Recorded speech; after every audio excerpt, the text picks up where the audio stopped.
Arabia, during the time of the Holy Prophet Muhammad, was a country without any central authority. It was a country far from the civilized nations of those days. At the time Prophet Muhammad was spreading Islam, asking people to turn away from worshipping idols to worshipping Allah, the Almighty, the All-Knower, the Master. The Prophet sent letters of invitation to kings and rulers of various countries in the world, inviting them to embrace Islam. Many of the letters were met with a favorable response whilst others were rejected. In many cases, the messengers of the Prophet were badly treated and abused. But the Prophet was not worried by these setbacks. He was inviting people to the right path, and a few setbacks could not deter him from propagating Islam. Abu Sufyan, a leader of the tribe of Quraish and the arch-enemy of the Prophet, was in Constantinople on a business trip, when the Prophet's letter of invitation reached Hercules, the Byzantine Emperor of Eastern Roman Empire. Hercules, at the time, was in his court at Constantinople celebrating his victory over the Persians. Hercules read the letter through an interpreter and then asked the people in his court to find out if there was someone in the city who knew the Prophet. Abu Sufyan with his companions was brought into the court. The emperor asked Abu Sufyan, "What kind of family does Muhammad belong to?"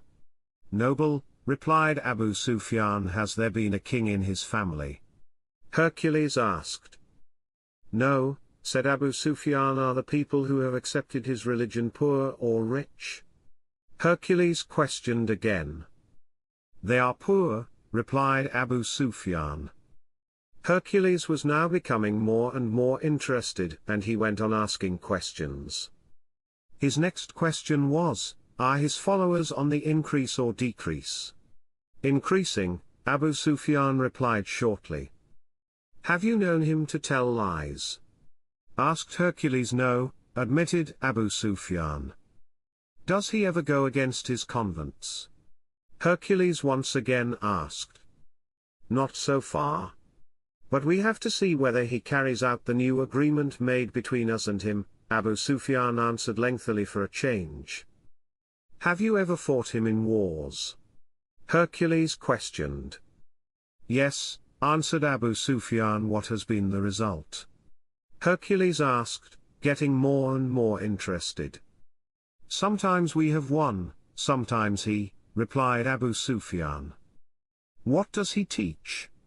asked Hercules. "Worship one God, join no partners with him, carry out your prayers, be chaste, speak the truth and keep union with your relatives," answered Abu Sufyan, even surprised at his own answer as it sounded like he was preaching Islam.